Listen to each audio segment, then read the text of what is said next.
Anna Seawald, and this is Authentic Parenting, a podcast about personal development in the context of parenting, where I explore how you can find more calm, connection, and joy in parenting through the process of self-discovery and inner growth with a trauma-informed lens. I'm a parent educator, and my mission is to help children by helping parents. The motto of this podcast is raising our children, growing ourselves. Today, Buddhism meets psychotherapy on the path of liberation. I am so excited to introduce you to today's guest. He's one of my favorite people. He's provocative, confrontative, and wise. I read his book a couple of times, cover to cover, and I keep going back to it for insight and guidance from time to time. And I tell ya, I always discover and learn new things. It's one of my favorite books of all time. The core struggle for most of us is we want things to be different than they are. How can we free ourselves from unnecessary suffering and experience freedom that is already present in our lives? Ask yourself, what am I feeling right now that I don't want to feel? And is that the problem? Often we look outside ourselves for either problems or solutions. Couples, for example, blame one another. You should change so that I won't feel disturbed. Or as parents, we want our children to listen right away, behave and cooperate so that we won't feel uncomfortable, out of control. By placing the cause of our disturbance outside of ourselves, we miss the opportunity to develop a capacity to deal with our own disturbance. What is our tendency? We avoid feeling discomfort. We get wrapped up in stories and interpretations. Our normal way of operating is to relate to our embodied sensation from the perspective of our interpretations. According to my guest, the more we stay embodied with our moment-to-moment experience, the more confidence we have that we can work with whatever arises. Our practice, he says, is to learn to ride this wave of intensity, remaining embodied, while our panic is telling us, get out, we're going to die. The practice is not to manage the intensity, not to heal it, not to understand it. Rather, it's to consciously participate in the sensation level experience of it. I hope you're intrigued enough to give this episode a listen, but I am going to warn you, it's a bit of a dense and heady conversation, especially in the beginning, but stay with it. Go slow if you have to. I am speaking with Bruce Tift. He holds a master's degree in psychology and is a licensed marriage and family therapist who uses a combination of Western and Buddhist approaches. He's been in private practice since 1979, taught at Naropa University for 25 years, worked in a psychiatric ward and as a family therapist with social services, and has given presentations in the United States, Mexico, and Japan. In his 20s, he traveled for 2 years by motorcycle in Europe, North Africa, and overland to India and Nepal. He has worked as a laborer, clerk, postal worker, painter, school bus driver, paper mill worker, miner, and truck driver. He currently lives in Boulder, Colorado with his wife, and he has 3 adult children. The book is called Already Free: Buddhism Meets Psychotherapy on the Path of Liberation, and I highly recommend it. I thoroughly enjoyed this conversation and loved hearing his thoughts on intimacy, closeness, separateness, relationships, struggle and anxiety, developing embodied awareness, and personal responsibility. Please enjoy this fantastic episode with Bruce Tift. Well, Bruce, welcome to Authentic Parenting. I am delighted that you're here today. Well, thank you for inviting me. I enjoy talking about these issues. This book, your book, Already Free, I don't know where I heard someone recommend it. It was on a podcast, I think years ago. And then I had put it on my to-read list. And sure enough, I hadn't gotten to it, but then it kept coming up. And I said, oh my gosh, I just have to get this book. Like, what is this book? And boy, do I love this book. It's so radical, so contradictory, so enlightening, and so resonant for me. I just love it. I read it multiple times. I have highlights and sticky notes and things of this nature. And it's very deep. It's very dense. It's every time I discover new things, even though I read the same passage, maybe. So it's very, and I just said, I have to have this person on the podcast. So, but I want to go back a little bit to your own history, how you discovered Buddhism. Well, let's go there a little bit. In the late 60s, I started a doctoral program in clinical psychology, and it wasn't a good fit for me. And shortly after I left the country for 2 years, I picked up a motorcycle in Germany and went around Europe and North Africa and then overland to India and Nepal, which of course nowadays I wouldn't try to do, but it was very fortunate timing. And in India and Nepal, I had some sort of contact with the Tibetan community of refugees. And I was just so impressed with their sort of freshness and their energy. There didn't seem to be a lot of gender stuff going on as there was in the Indian culture. And I ended up studying with a teacher, just not real seriously, but for a couple of months, Thupten Yeshi, who's, I believe, a Gelugpa, and really resonated. When I came back to the States, I met Trungpa Rinpoche, who talked with and later became his student. And so from 71 until his death in 87, I was very involved with the Vajrayana Buddhist community here in Boulder. And so there are different types of Buddhist directions, right? So Vajrayana is one of them. What are the other two, I think, right? Yes, well, it's sort of like Christianity, probably. There's so many, and they all have different takes on things. But from a certain point of view, the original sort of understanding of Buddhism is nowadays called Theravada or sometimes Hinayana. And it traditionally is very focused on personal liberation, personal responsibility, very foundational work. And my understanding, which I'm not a scholar, but my understanding is that several hundred years later, what's called Mahayana Buddhism arose as an extension of the Theravada view. And beyond personal liberation, the Mahayana view extends to the idea that as long as we are focusing mostly on our own, enlightenment or wakefulness or freedom, there can remain a subtle dualism where we're protecting our accomplishments from the reality of suffering that surrounds us. That's one way of saying it.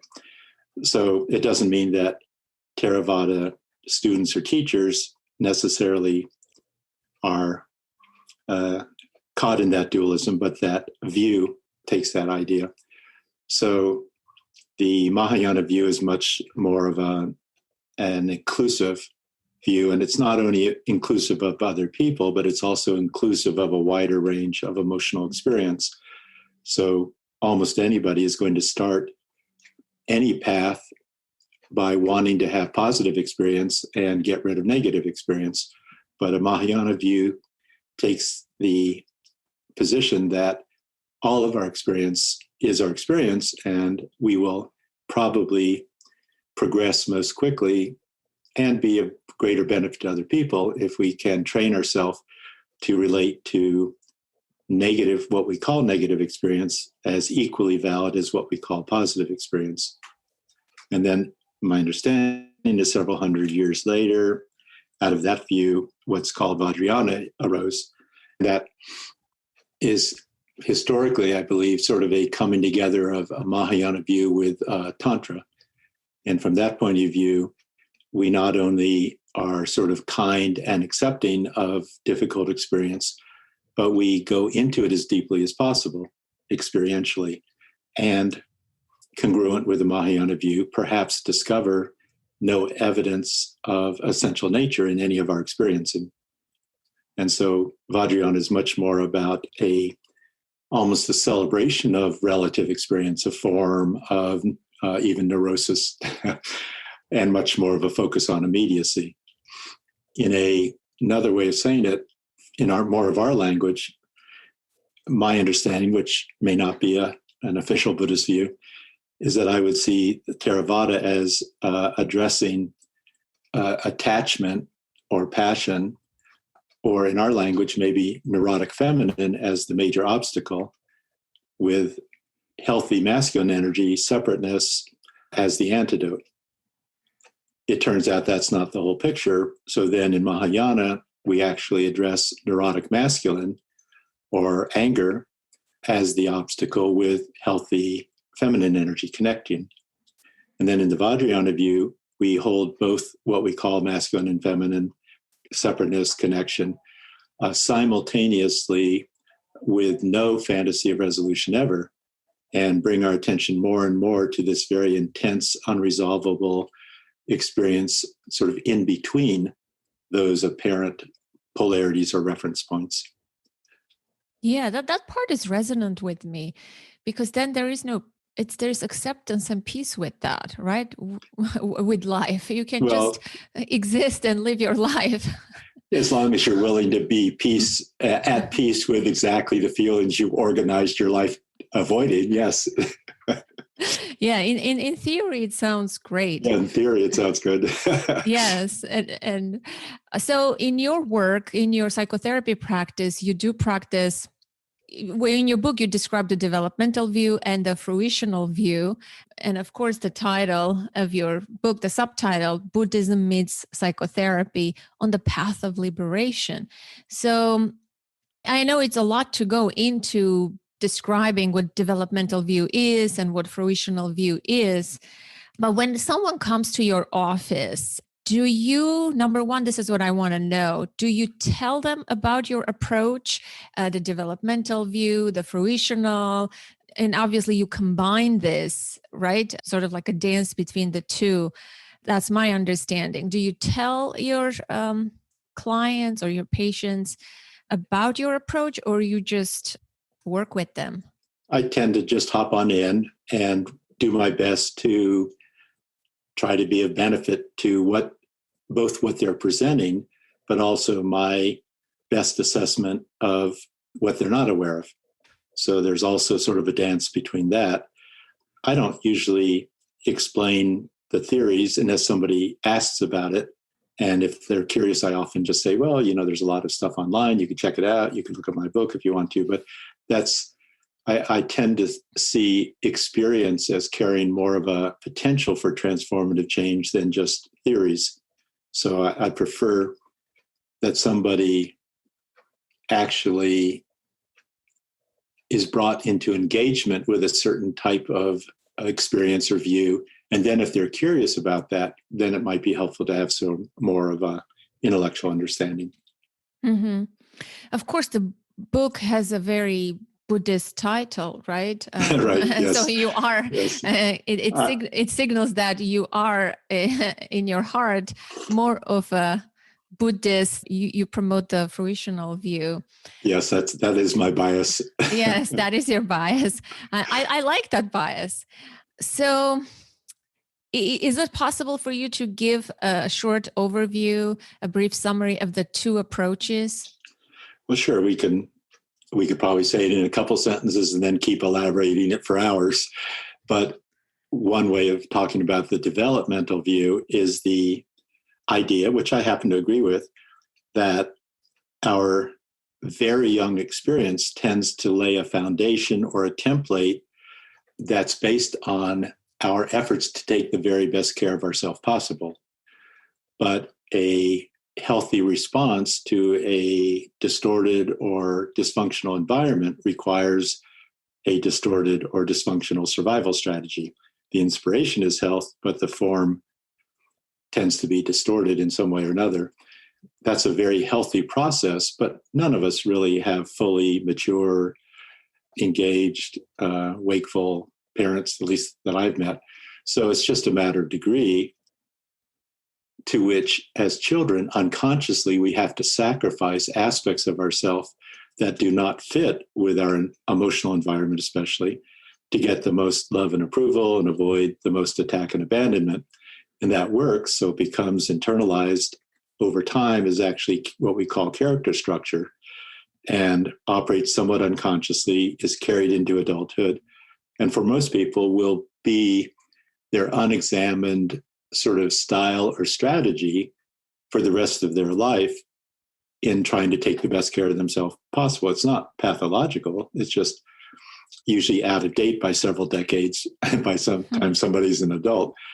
So a lot of Western therapy could be understood as investigating and in a variety of ways challenging or offering alternatives to our unexamined tendency to continue living as an adult as if we were still a child in our family of origin, and instead bring us into more and more congruence with current adult capacities and also current adult realities. And as we bring ourselves more into alignment with what's most true, we reduce unnecessary suffering and confusion. So that's the developmental view. Right. Yes. Short version. short version. Yes. And the fruitional view? Fruitional view obviously is coming out of a Buddhist type of orientation, and it's not really part of our culture. So it's not a familiar idea. So it should be examined, and people, I think, will best take it as a view at first and try some experiments, think about it, maybe do some study if they want, let some time pass and see for themselves, basically, if it's helpful, because it's not going to help if somebody thinks they're supposed to take it on as a belief system, especially because it's a little alien to most of us. But that view asserts that all of our experience is being continually constructed, that none of us have a direct experience of what we call reality, that as limited embodied life forms, we're only going to consciously and even unconsciously have experience that is through our senses, our perceptions, our emotions, and our thoughts. And by the time we are dealing with that experience of reality, it's a very constructed experience. And that construction is not a one-time achievement. It's actually, because we're only living in the present moment ever, it's a constant activity of creativity and effort and discipline, actually, to constantly generate a version of reality.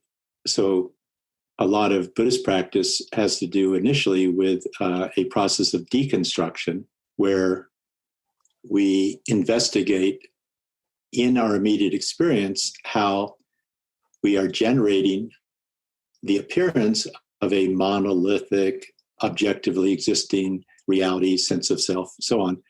And as we get more and more clear that this is an ongoing process of construction, it gets harder and harder to actually be identified with any of those constructions. And from a Buddhist point of view, at some point we even start to pay attention to how our sense of self is also being continually constructed and perhaps has no objective essential nature to it, no ongoing continual reality. Again, that's not familiar in our culture. A vajrayana, that's common, I think, to most forms of Buddhism. A vajrayana view, which is what I'm referring to with a fruitional view, is that upon investigation, what we may discover is that open awareness is what is always present, is our most basic and most intimate experiencing, and that the nature of this open awareness is just open. So you can't really capture it with thoughts or with senses. It can't be captured. It can't be understood conceptually. We can't make it about us, but we can participate in it. But that's a difficult sort of path for most of us. But the Vajrayana view is that where we're starting from is our immediate experience, where we believe we want to move toward is an experience of freedom. And this view asserts that the experience of freedom is not different from our immediate experience, but it turns out to be how we relate to our immediate experience. So in Buddhist jargon, it's sometimes called ground, path, fruition. Ground is where we're starting from. Fruition, which is where that word comes from, is where we want to end up. And path is how we get from here to there. But rather than, like many traditions, getting from here to there is not seen as happening over time, but only happening in the present moment. And so our path work, our practices are mostly about relaxing into more and more immediate, embodied, non-interpretive experiencing, and see for ourselves what is most basic and what is always present, which from this view turns out to be open awareness. And then freedom is one way of talking about it, is that freedom could be understood as a conscious participation in the experience of open awareness, whereas confusion has to do with not participating in what's already most fundamental in our experience. Hence the title of your book, Already Free. Right. So exactly. we're not resolving anything. We're not going to a place through this whatever journey Right. to get free. We are already free. But that's an assertion that people need to check out rather than believe or do as affirmations or something. Yeah.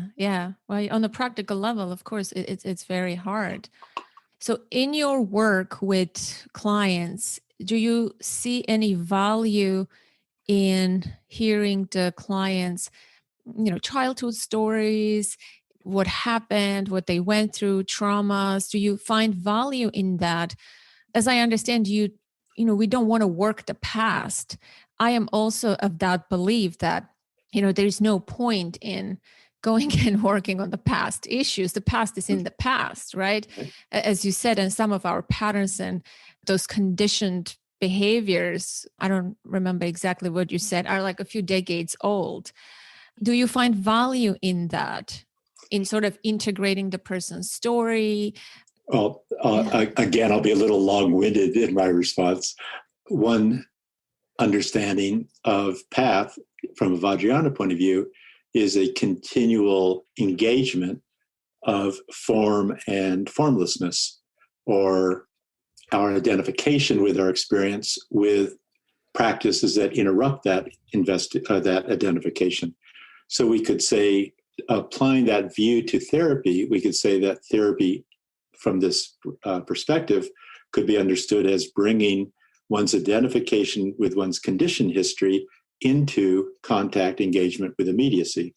And so from that point of view, it's very helpful potentially to be very clear about these patterns, to have some understanding of their origin, which is always speculative, but can be helpful, so that we can challenge our identification more accurately and probably skillfully when somebody realizes that, let's say, a history of feeling controlled or abandoned has its origins probably in lifelong experience, especially from a young child, then it's less likely that they will claim that some current circumstance or relationship is the cause of those difficult feelings, and hopefully more willing to take complete responsibility for working with that issue because they're the location of it.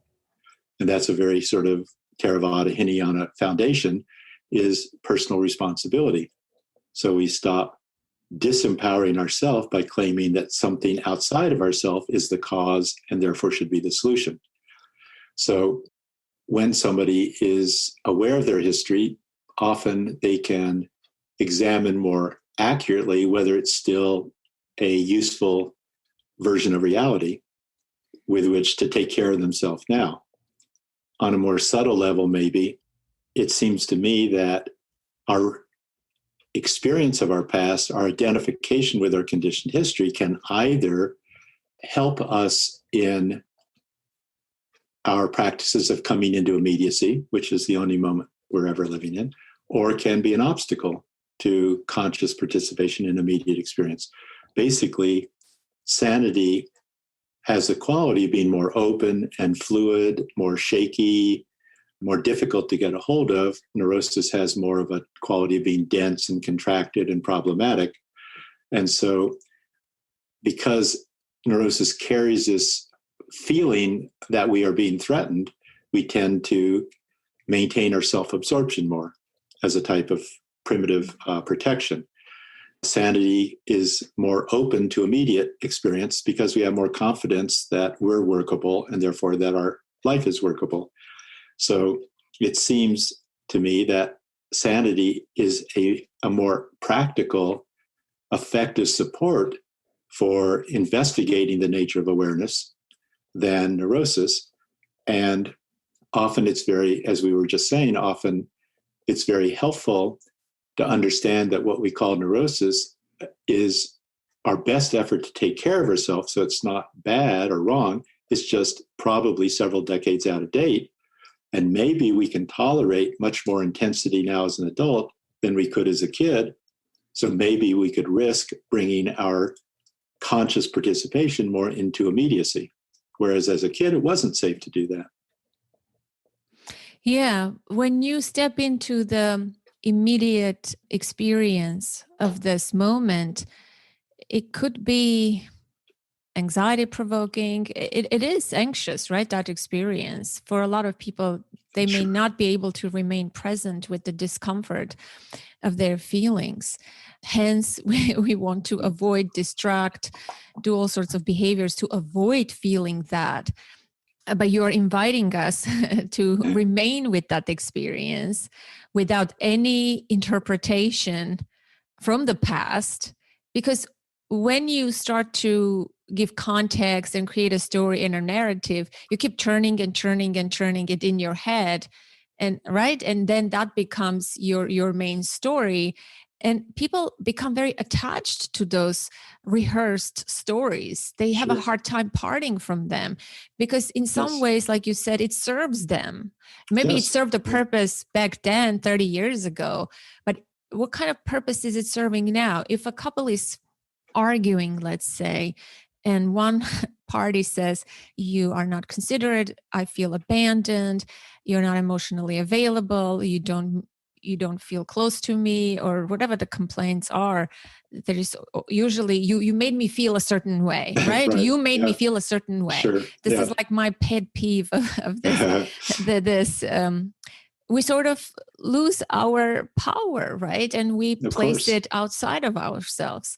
So I want you to speak about this just a little more, about taking personal responsibility, which is so resonant with me. And I heard you say in one interview that it's a form of self-abandonment. Yes. Right? So I want you to speak about this. This is very crucial. Okay. Do people cause negative feelings in us, or they just touch our boo-boos from the past? Right. Yes. Well, it's obviously a very big issue, but first of all, I have the view that our current neurosis is not, of course, actually about the past. It's only happening in the present moment. It's being created as our best effort to take care of ourselves. And so I prefer to reframe people's out-of-date strategies not as not serving them or self-sabotage or something like that. Instead, just as, hey, you're still trying your best to take care of yourself. And in a way that is putting probably safety and security as a higher priority than aliveness and growth. And that's not wrong. Everybody wants security. Mm-hmm. But the real question is, how can I actually have the most effective sense of safety or security or confidence? And once we have more awareness as an adult, we might want to look at cultivating a sense of confidence rather than what some people believe, which is that they need to feel safe. So in our society, of course, there's some, theme of people needing to feel safe. Well, life isn't safe, so that's never going to happen. But from a Buddhist point of view, we can develop and move toward what could be called unconditional confidence, which isn't feeling safe, but it's a commitment and over time, a trust that I will show up and work with anything I'm experiencing, including feeling unsafe. So there's no pick and choose about it. So if somebody wants to develop that sense of confidence in themselves, then of course it's pretty important to do the work of, from a Western point of view, of regaining experiential responsibility of exactly what intelligently we had to disown growing up. Because as part of the price tag of that young survival strategy is that we come into adulthood almost always with a sense that there is part of us that's unworkable, dangerous, shameful, overwhelming, not workable. And that generates a sense of being divided against oneself, being a problematic person. From a Buddhist point of view, it sort of feeds the constant generation of self-absorption. And that self-absorption could be understood as a very sort of primitive foundation for what we call ego or egoic process. So when we have disowned aspects of ourself and come into adulthood, all of us still want the experience of being whole, whatever that means, not divided. And we have moments of that. So we sort of know intuitively it's possible. But around very young survival strategies, yes, it's very anxiety provoking to mess with one's familiar ways of taking care of oneself, especially when as a child, it was actually about emotional survival. It wasn't about quality of life. It's like I could be annihilated if I have to feel like an abandoned person. So I'm going to specialize in always trying to have connection. And then I won't feel so much of what's already true because I'm constantly distracting myself with the project of trying to get connection. So then if that person that you referred to hypothetically comes into adulthood, they might have this unconscious project. I am that person who's always trying to get the connection that I will never get. And that just provides endless distraction that serves to distract ourselves from what's most true, which is I feel like an abandoned person. Sorry, I got stuck with it. I'm not going to just make that go away. What that person is really trying to get away from is their feeling of separateness, because they had a feeling of separateness as synonymous with abandonment. They don't see separateness as life-giving and a strength of personal power and so forth. So that person will tend to believe that they really want connection. But if they really wanted connection, connection's always there. So that person is unconsciously focusing on what's missing, which is an unconscious way to deal with their experience of being separate, but without taking direct responsibility for it. I hope this isn't too abstract. No, it's maybe for the listener, and I don't know how we can help the listener. If not for me, I read and listened to your work, so I understand. I think I do. I understand, and it resonates with me in my work as well. And from my personal experience, I can see how I have had unnecessary sufferings around this issue of abandonment and connection and closeness. And it's hard to swallow for someone who is yearning for connection. Well, they claim right? they claim they are. Yeah. But if they start examining their experience, they may find out that they're always ensuring that they never feel adequately connected with, which then allows them to maintain their project of being that person who's yearning for love and approval and connection that they will never get. That's like a stabilized struggle. Yeah. Yes. Yes. Yeah. So we are already free. We are already whole, that's and a we have rumor. and we have no problems. You know, this is a good place to start work with someone. But what if the person doesn't believe in that? They have doubts, and well, I would hope so. Then how do you walk someone to help them gain confidence that they are indeed whole, that they can take personal responsibility, that we are fundamentally alone and vulnerable in this world? Well, I would personally say fundamentally, we're both alone and completely connected simultaneously. So separateness and connection to me are both halves of our human experience, and especially important when trying to cultivate healthy adult intimacy.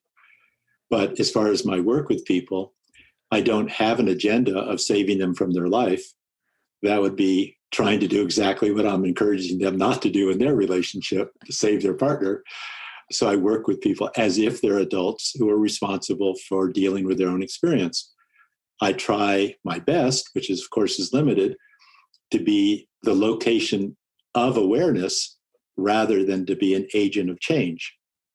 So my agenda isn't to help them change, although that, of course, is helpful on a relative level, as we touched on earlier. Sanity is more useful than neurosis.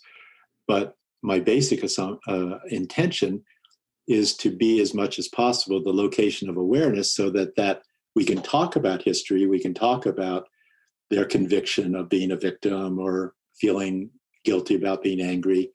But to the extent possible, I don't try to help them have a different sense of themselves as much as investigate whatever it is they are claiming to be their identity drama in a more immediate, as you said earlier, a non-interpretive way. And my bias, which I think is resonant with the Buddhist view, is that I invite people over and over again to come bring their attention to immediate embodied sensation level experience with absolutely no interpretation, no commentary, no explanation, and see if it's going to kill them, let's say, to feel abandoned, because I've never found a sensation of abandonment.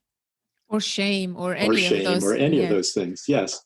That doesn't make our conditioned history go away, but it starts to provide contrast, which is what our intelligence works with. So we can find out for ourselves, rather than me convincing them, what is most true in the moment, which is the only moment I'm living in. What is most true, that when I feel abandoned, actually my stomach's tight, my heart hurts, I feel activated, I want to run away, or that I'm an abandoned person and my partner is not giving me what they could, and here it is again, nobody's ever there for me, what's the point, like that. What is most true? So when somebody is willing to come into embodied immediacy, it's actually stepping out as a practice, not an achievement. It's stepping out of our identification with our conditioned history into immediacy. And then we have the opportunity to see what is most accurate right now. Yeah, there's freedom in that, because you are freeing yourself from that hefty thing that you're carrying. Does this appeal to clients? Number one question. Or it just turns them off? It appeals to me a lot. Okay, yeah, and how, of course, there is various degrees and every person is different, but from your experience, the people who commit to this work with you, how quickly do they grasp this notion and start to practice being this embodied immediacy, this experience, embodied awareness, and being present moment to moment? I'm curious, what's that process like for people from your experience? Yeah, well, first of all, obviously, no style of therapy is a best fit for everyone. And that's certainly true for my style, because it's not really culturally congruent, first of all. And I happen to be a guy and I have a lot of aggressive energy. which I've tried to use for the benefit of people, but I do tend to be challenging. I don't just offer people a warm, supportive, nurturing environment within which to talk about their experience. I interrupt people and ask them, hopefully in a adequately kind way, but ask, why are they pretending to be a victim? Do they think how's that benefiting them? And again, always returning to the foundational practice of personal responsibility. And so, of course, some people, who knows why, resonate and find that approach helpful. Some people I might work with once and they never come back again. So I support that, because why waste their time and money style that's not helpful? And why should I waste my time trying to get somebody to agree with me if it's not a good fit for them? So people tend to self-select themselves in or out of my work, which I support completely. And I never know. There are people who are longtime spiritual path practitioners who are very profoundly defended and very invested in their version of reality. And there's people who've never been in therapy before who say, whoa, gosh, that makes sense. I've never thought about it that way.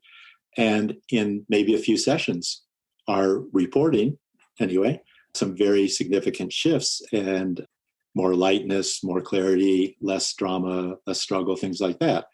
Of course, most people are going to be somewhere in between. How about from your personal experience? When did you embrace this embodied immediacy yourself? And what was your experience with that? Well, unlike maybe some people's reports, I never experienced a sort of an earth-shaking sort of reorganization of my experience. Some people have that. For me, it's been more like a very gradual evolution over, I'd say, well, I started that.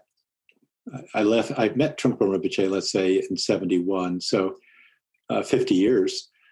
And I've had certainly some very useful experiences that have reorganized my understanding of things, but that's been hand in hand with a lot of very difficult, provocative life circumstances that I've learned from incredibly as well. Like my wife and I actually met at Naropa Institute, a Buddhist-based school, in 77. We've been married 42 years now. I have 3 daughters. And I would say being married and being a parent has probably been equally supportive of my personal evolution or maturation, because it's very difficult to sort of take refuge in some spiritual fantasy land when you're in an intimate relationship or you're parenting. So those life experiences, being a therapist, has just always brought me into relationship with my limitations and my strengths. But then my experience of being a student of Trungpa Rinpoche was profound. And I've had the good fortune of at least being in contact with other teachers. And I don't think my life experience would have been sort of potentiated in the same way without my Buddhist practice. But my Buddhist practice probably would not be grounded in the messiness of my human experience without relationship and so forth. Yeah. You always hold those contradictory ideas in mind. This is your style. This is your approach, right? There's no resolution or solution in life, right? That's my opinion. Yeah, but most people are seeking that because I guess it gives people comfort, right? Even in child rearing. It gives temporary comfort. Temporary comfort. You're right. Even in child rearing, we don't know what our children's path is going to be. It's the most unknown experience, right? We don't know what's going to happen tomorrow. We always have the illusion of control, I think, and that temporary comfort. It is illusory, meaning it's a vivid appearance, but upon investigation of immediacy, we never find any solid ground to stand on. So this is a very Buddhist view that all of our experience arises between and within reference points. We could say that what we call immediate experience, we use that language, but that's always happening between our more form level sense of past and future. We could say that our engagement with our life always is arising between self and other. We can never pin that down where that is. In our therapy work, we could say we're always between acceptance and improvement. So all of our experiences in this very disturbing, intense, groundless immediacy that can't be defined, actually. In Tibetan Buddhism, that's called bardo. And in the religious sense, it's about what happens when you die. But in the psychological sense, it just means that every moment of our life is actually happening between reference points. And there's no support for personal identity in groundlessness. And so, of course, as long as we're identified with being a significant self, we're going to be freaking out and always looking for a reference point to stand on, a position to take.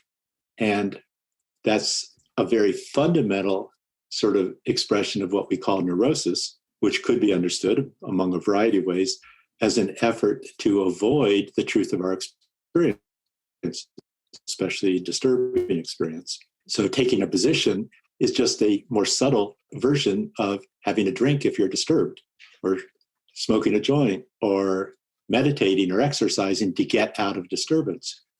So our practice from this point of view is always returning to the disturbance of groundlessness or openness and finding out, hopefully, it's not going to kill us to not know who we are ever, to not know how to be the best parent, to not know what intimacy is, not know the meaning of life. But again, that's not exactly our cultural preference. Of course not. Just turn on the TV and they're selling, there's a solution for every disturbance, Exactly. every problem that you have. Sure. Right? Yes, that's our consumer economy. Yeah. So how can someone begin, being with their immediate experience? Do you just plunge into it? Because it can be overwhelming. For me, for example, the sense of anxiety, when I'm alone in a public place, in narrow places, and things of this nature. And I used to use the interpretive mind. I had this view of, this is because I was stuck in an earthquake, this is why, like being in a narrow hallway in a dark place or in a whatever, this is why I feel this way. But it's no use to me in that moment. I'm still freaking out. I still have this anxiety that is overwhelming and I feel like I'm going to die. Right. Of course, not all of our experiences in the immediate moment are so severe, like a panic attack, right? There is a different range. But if someone wants to start to, experience this embodied immediacy, what would you recommend? I don't know if you even want to use the word recommend, but where do we start? I don't mind. Yeah, of course. Yeah. I mean, nobody's going to do any of these practices if they don't want to improve their experience. So we have to talk in that language. Mm-hmm. The point is just not to take it completely seriously. But different people have different philosophies and languages and life experiences. So within my limitations, I do my best to try to speak in that person's world of meaning. But of course, I'm very limited. But I often, first of all, if I'm working with somebody, just continually, I'm curious about their story about why they're there in therapy, because it usually means they have an intuition that somehow they're involved with creating unnecessary suffering for themselves. So there's already that intuition there. Then I usually will keep returning a person off and on to a question of, well, what is going on right at this moment? And if you just bring your attention to your sensation, what do you find? Is there any problem, any harm or damage? Not to take it as a belief system, but what do you actually find? But then if somebody is interested in bringing that into daily life, where I think there's a greater potential for transformative change rather than just an hour a week or every week, a couple of weeks in therapy, then I suggest a more general practice of just being curious about that question, what am I actually experiencing right now? And see if you can stay out of stories about it. If somebody doesn't find that that question arises spontaneously, then they might set their watch or whatever, their phone, to beep every hour, or they might ritualize a practice like in the morning for 10 minutes, in the evening for 10 minutes or something, or join a group of meditation group if that's appealing to them. And then once somebody starts to gain some familiarity and confidence, that actually stepping into that sort of anxiety of openness apparently is not going to harm them. If they're interested, then I suggest they can take on proactive practices as they clarify, what have I organized my life around not feeling, like, let's say, abandonment or rage or something. Then once a day, 10 times a day, whatever, they can evoke those feelings with a memory or a fantasy, like you could remember the earthquake thing, have that panic come up, and then same practice, just drop the trigger, the memory, the fantasy, come back to sensation. Where's the harm? Where's the damage? Where's there any evidence that this is permanent? Where's any evidence about my worth as a person? And instead, what we find, I believe, is this sort of wave-like life of its own that our emotional intensity has. I have heard, I don't know if it's true, that the life of an emotion in the brain has about 90 seconds.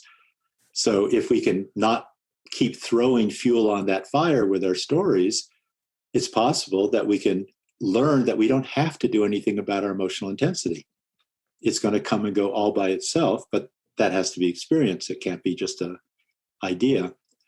But as we gain that confidence, then we can intentionally keep evoking exactly what we don't want to feel, so that we accelerate our capacity to bring ourselves into what is actually true in the moment, rather than what used to be true in our past, or on another level, our identification with our evolutionary biology. Because given like negativity bias of the brain, the amygdala getting triggered, all that stuff, we should assume that our nervous system is probably going to operate on a better safe than sorry basis.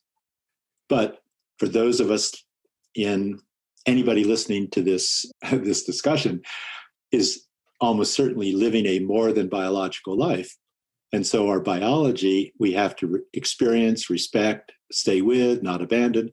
But our biology probably is not the best guideline for our complicated, largely social lives nowadays.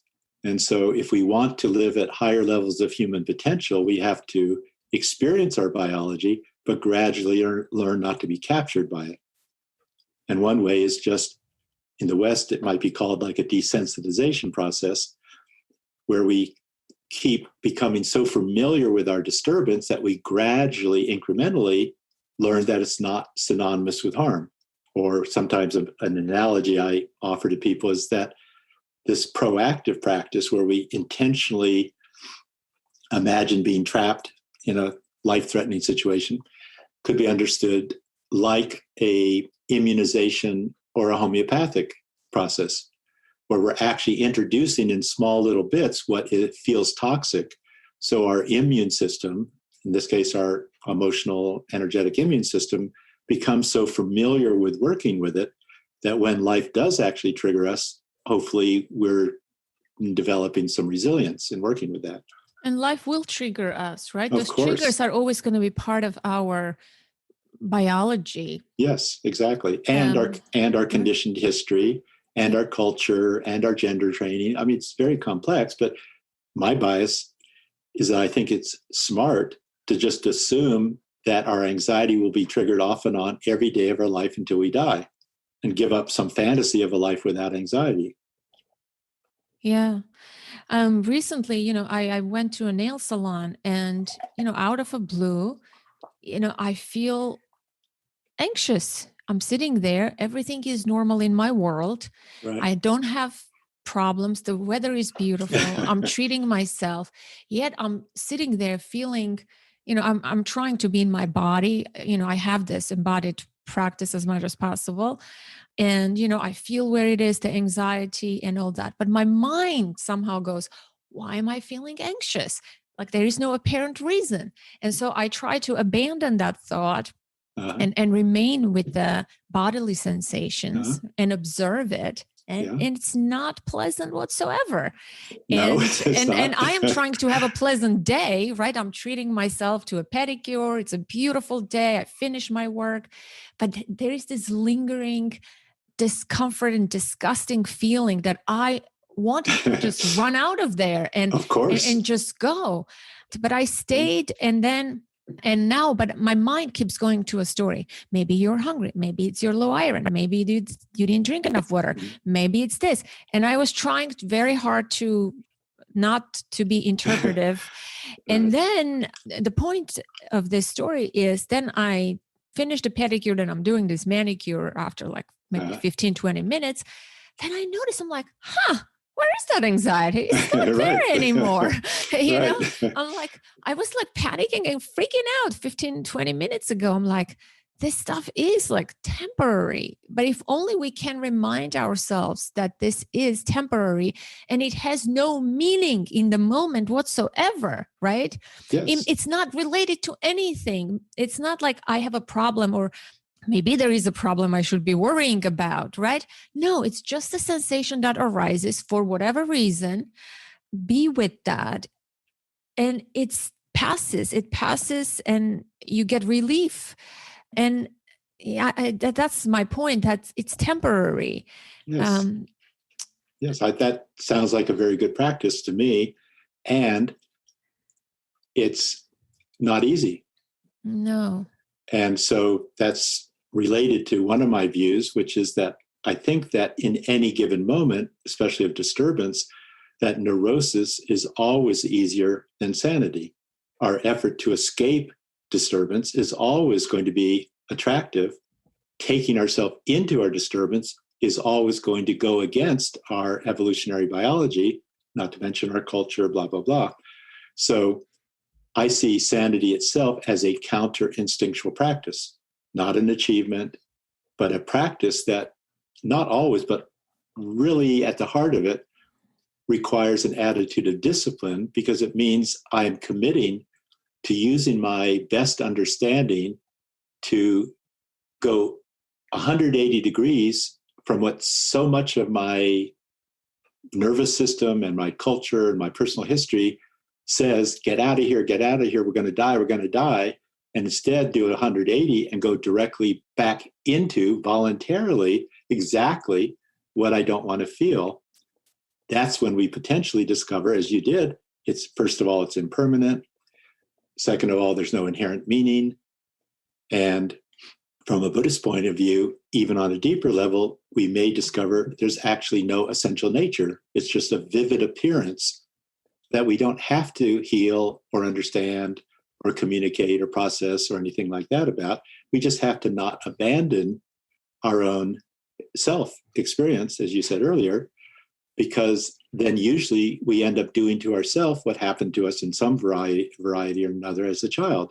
And then we perpetuate an out-of-date sort of belief that our fears are bigger than us.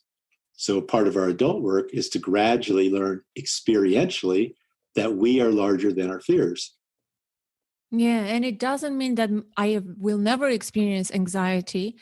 Well, you should count on it every day. Yes, and I don't know when it may arise. Right. And in fact, it arose yesterday. I was walking and there was this old church. I said, let me enter into this church. I always wondered what the church is like. The moment I entered into this church, I was like, wow, Anna, run away. Don't stay here. And I said, no, I'm going to stay, I'm going to stay. And it was very momentary. It wasn't gripping or overwhelming. It was just a mild form. So do you think with practice, with staying embodied, and you say it's a discipline, it's a commitment, and we gain confidence each time we practice this embodied immediacy, do you think the sensations will not be as strong with time? I think that, well, you've probably heard this sort of slogan, sort of floating around in spiritual communities, that pain is part of life, but suffering is optional. So that's sort of an understanding of the nature of neurosis, that if we would like less unnecessary suffering, we commit to the staying present and participating in actual human disturbance, pain, anxiety, grief, rage, sadness, all that. So first of all, it's very possible to reduce unnecessary suffering. But and so that implies, I'm sorry, that there is necessary suffering. Yes, it does. It does. You have to say yes. a few words about that. Well, because we are sensitive, organic, biological life forms, we are vulnerable. Any life form is vulnerable. It can be harmed or killed at any second, and we are powerless actually to prevent that from happening. It's just when and how, and we try to reduce it. So we all live with that inherent vulnerability. And because we have bodies, we're going to have pain. Because we are in relationships, we're going to have hurt feelings. If we're a parent, we're going to feel all sorts of our heart breaking when we can't save our children from their pain. If we have been raised in a society, we're going to have outrage about injustice and the suffering that happens unnecessarily in the world, and on and on. We don't get a life without pain. It's just a fantasy. But if you have a body, you're going to have pain. But if you have a mind, you're going to have the capacity to have a fantasy of a life without pain. And there's some tension there that we have to work with. Yeah. I love this. I love this. It's it's so profound. I also, before I let you go, I want to ask you about, your view on intimacy, closeness, connection. I also love what you have to say about that topic. Yeah. Okay. I mean, that we could go hours, of course, days on that, but a simple version might be, if we return to the view that all of our experience arises between reference points, a very fundamental reference point for all of us is self and other. And our experience is always happening in between.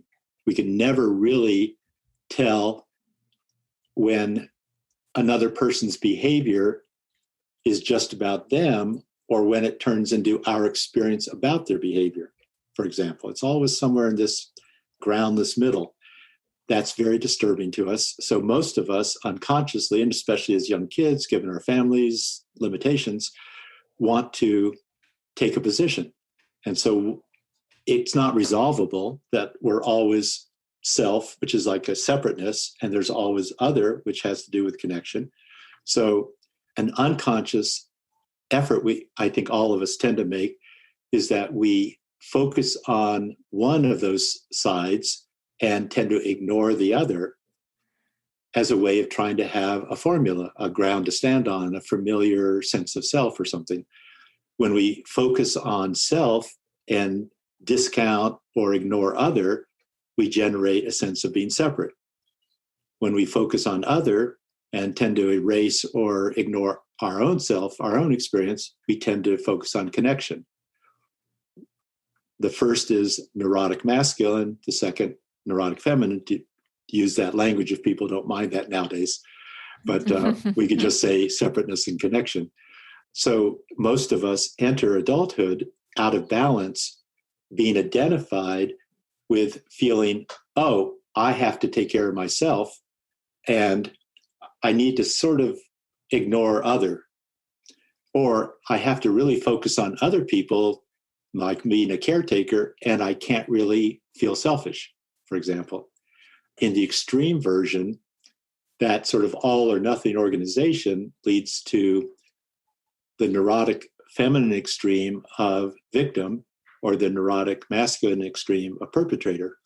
A more healthy possibility is more figure ground rather than either or, so that we might lead with connection, but we stay in experiential contact with our separateness, our boundaries, our personal responsibility, our integrity, or we're leading with separateness as in conflict, but we stay in experiential contact with our empathy, our care for that person.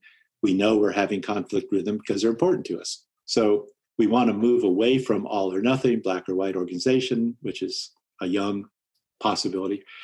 And then when we enter adulthood, mysteriously, because we all want that sense of not feeling divided, we tend to, most couples, in my experience, tend to mysteriously find a partner who specializes in exactly what we have disowned in ourselves. So if I've disowned my separateness, mysteriously, I might end up with a partner who specializes in trying to be self-sufficient and independent and always sort of pulling back from my wish for more emotional engagement, things like that. And if it's a good codependent fit, of course, my partner is probably disowned from their connection or dependency and is hiring me to be the one who's always trying to make connection. And so initially we feel more whole, but we're still in the child's world of looking outside of ourselves for that wholeness. And our aggression toward that disowned part of ourselves over a few years starts to get expressed as aggression toward our partner for being exactly who we've hired them to be. And so this is one understanding of what we call codependency, is that each of us is hiring our partner to be the apparent location of exactly what we are uncomfortable with in ourselves and still refusing to take personal responsibility for working with. In my experience, that sort of inappropriate mutual projection is experienced unconsciously as emotional fusion, as inappropriate, inaccurate entanglement, which we're not willing to really give up. So then most couples, in my experience, tend to ritualize their relationship with a variety of problems like chronic conflict, miscommunication, loss of sexuality, parent-child dramas, turning into buddies, running the family if there's kids, absorption at work, absorption of parenting, all of which have distancing functions. Those distancing functions provide relief from the underlying emotional fusion, but because the fusion operates unconsciously and the problems operate consciously, almost all couples come to therapy with the belief that their problem is not enough connection. But maybe it's exactly the opposite, and there's too much inappropriate entanglement or connection. That's why I would say personal responsibility in this view could be understood as the antidote, initially, the foundational practice, the antidote to codependent dynamics. But that's not what a lot of couples believe the problem to be. They think they need more connection. That's a lot of theory all at once. No, I have like so many thoughts and questions. Yeah, when they come to therapy, a couple comes to therapy and this one party says, and it's usually the woman. Right. Or the person with feminine energy, I would say. Who is hammering on this point that we need more connection. We're not emotionally connected. So how do you help that person to like generate insight about their own unconscious patterns? I forgot what the word you used. Well, it depends on my intuition about that person, their language, their meaning, and so forth, like I said. But generally, I introduce the idea that healthy intimacy perhaps requires this never resolvable disturbance between always feeling separate and always feeling connected. And it's not negotiable. They're always there. But that maybe healthy intimacy requires this alternation between self-care and care for one's partner. And then I might, if they're interested, talk about the mutual projection, the hiring each other thing. But on a personal level, I might point out that the person who's claiming that they, often a she, but I'd say about, at least in Boulder, probably about a third of the men I work with are more organized around feminine energy or connecting energy and vice versa. So whoever that is, I might point out that if they really want connection, all they have to do is join their partner's reality. Then they'll feel connected. Well, they don't want that. They because want that their requires, partner. yes, that requires personal responsibility. And if I join my partner's responsibility, I support them being separate. Well, I don't want that. No, I want my partner to join my reality. Yeah. But that's their separateness. And I hear this a lot. That I want my husband to take the initiative. I want him to plan something fun for us to do. I want him to do this. I want him to do it. But like, what's your role in this? Yes. If you're the one wanting it, right? Why aren't you being proactive towards it? No, he should do it. Yes. Well, that's their disguised separateness, because they're demanding that the other person join their reality, which is putting self at the center, and they're focusing on everything that's missing, which continually supports evidence of separateness in the relationship. Wow, this is like ground shattering. But where does the other person come in, helping us feel better, soothe us, co-regulate, Well, that's nice, but maybe it's not their responsibility because they don't have the power. We can't save our partner from their life. Our partner had their issues before we ever met them. And if our partner is not the cause of our issues, they're never going to be the solution to our issues. So basically, we commit to this never resolvable alternation back and forth between trying to take such good care of ourselves that we have no accumulating resentment, blame, or complaint, or such good care of ourselves we can actually keep our heart open. That's what we can do. And then also half the story is being kind to our partner, supporting them, but that's different than saving them from their issue. And we just count on our partner triggering us off and on as long as we're together, because our partner's guaranteed to force out into the open any of our unresolved, unconscious issues about intimacy, because we've hired them to be the location of exactly what we don't want to experience in ourselves. So of course they're going to trigger it. So in addition to wanting to kill our partner, we can gradually also develop some appreciation for the opportunity to use our intimate relationship as a vehicle of waking up or personal growth. Yeah. But that again requires maturity and personal responsibility and a sense of agency. Well, it requires that as a practice. We can't flip a switch and suddenly have it as an accomplishment. But at any second, we can commit to practice. Wow, this is like deeper and more complicated than I thought. But so we are basically responsible for our own experience. Well, that's a view. It's not objectively true. Yes. No, I subscribe to this view. Okay. Well, let's say, yeah. That's good. You and I would have some agreement. But a lot of people disagree with that view. Yeah. So that might not be a useful view for them. Yeah. Yeah. Okay. Well, I can keep you, forever and talk about all those interesting, intriguing topics, but I want to be respectful of your time.